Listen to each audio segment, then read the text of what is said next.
পদ্ধতিতে কাঁঠালের বিচি সংরক্ষণ করলে সারা বছর কাঁঠালের বিচি থাকবে একদমই ফ্রেশ। রান্নার আগে একটা করে ছোট ব্যাগ বের করে তরকারিতে দিয়ে দিলেই হয়ে যাবে দারুণ মজার কাঁঠালের বিচির তরকারি।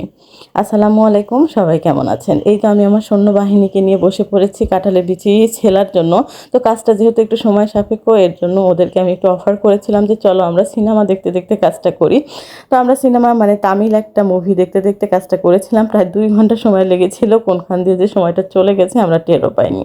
তো যাই হোক, এরপর আমি সসপ্যানে গরম পানি নিয়ে নিয়েছি। তো গরম পানিটা আমি এই পরিমাণ দিয়েছি যেন কাঁঠালের বিচিটা ডুবে থাকে। তারপর আমি এর মধ্যে দিয়ে দিলাম খাবার সোডা, আর এখন হচ্ছে সিলে রাখা সেই কাঁঠালের বিচিগুলো দিয়ে দিচ্ছি। তো দিয়ে আমি একটা খুন্তি দিয়ে নেড়ে দিচ্ছি। নেড়ে এটাকে 10 থেকে 15 মিনিটের জন্য আমি ঢাকনা দিয়ে ঢেকে দিব। তো 10-15 মিনিট পরে আমার কাঁঠালের বিচি থেকে কিন্তু অনেকটাই মানে কষ লাল পানি বের হয়ে গেছে। তো এটাকে আমি এখন একটু ঘষে নিব। তো এরকম আমি একটা মাছ ধোয়ার পাত্র নিয়ে নিয়েছি। এটা কিন্তু মানে পাটার উল্টা পাশটাতে করলেও হয়, আবার বোতলের মধ্যে নিয়ে ঝাঁকিয়ে নিলেও হয়। তো যাই হোক, আমি হাতে একটা পলিথিন নিয়ে এটা ঘষা মাজা করছিলাম। তো এই জায়গাটাতে আমার একটু অসুবিধা হচ্ছিল, এর জন্য আমি সব কিছু নিয়ে বেসিনে চলে গিয়েছিলাম, আর বেসিনের মধ্যে পানি ছেড়ে দিয়ে এটাকে একটু ঘষা মাজা করে নিয়েছিলাম। তো যাই হোক, সেটা আর আপনাদের সাথে শেয়ার করলাম না। আর এটা পরিষ্কার করতে তো আমরা মোটামুটি সবাই জানি। তো এইরকম আমি পরিষ্কার করে নিয়েছিলাম, খুব বেশি ঘষা মাজা করিনি, কারণ অনেকগুলো বিচি ছিল, আমার একটু বিরক্ত লাগছিল। তো এরপর আমি হচ্ছে প্যানে আবারও পানি বসিয়ে দিয়েছি চুলায়, আর পানিটা আমি এমনভাবে বসিয়েছি যেন কাঁঠালের বিচিটা একদম ডুবে থাকে। তো এখন হচ্ছে আমি দুইবারের মতো যেন বলক উঠে আসে, মানে এখানে আমি 40% সিদ্ধ করে নিব, মানে জাস্ট একটু ভাপিয়ে নেওয়া আর কি।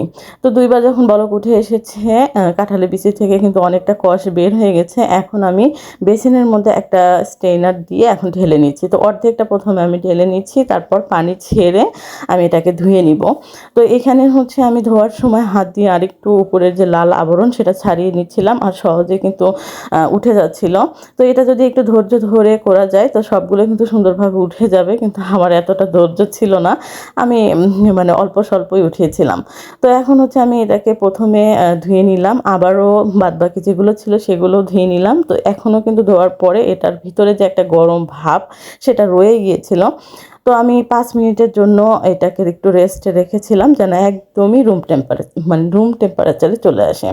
তো এখন আমি এখানে কিছু জিপলক ব্যাগ নিয়েছি। এটা কিন্তু ছোট ছোট যে পলিথিন আছে সেটাতেও করা যায়।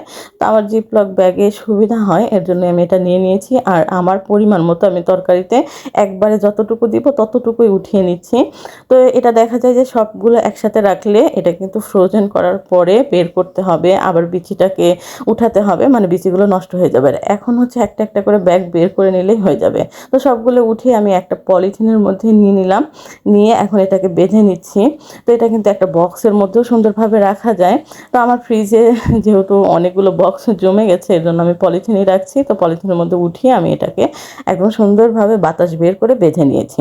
আর এখন শুধু আমি এটাকে ফ্রিজে এইভাবে রেখে দিলাম। তো এই ছিল আজকে আমার ভিডিও কেমন লাগলো অবশ্যই কমেন্ট করে জানাবেন, আর আমার পেজটাকে ফলো দিয়ে আমার পেজের পাশেই থাকবেন।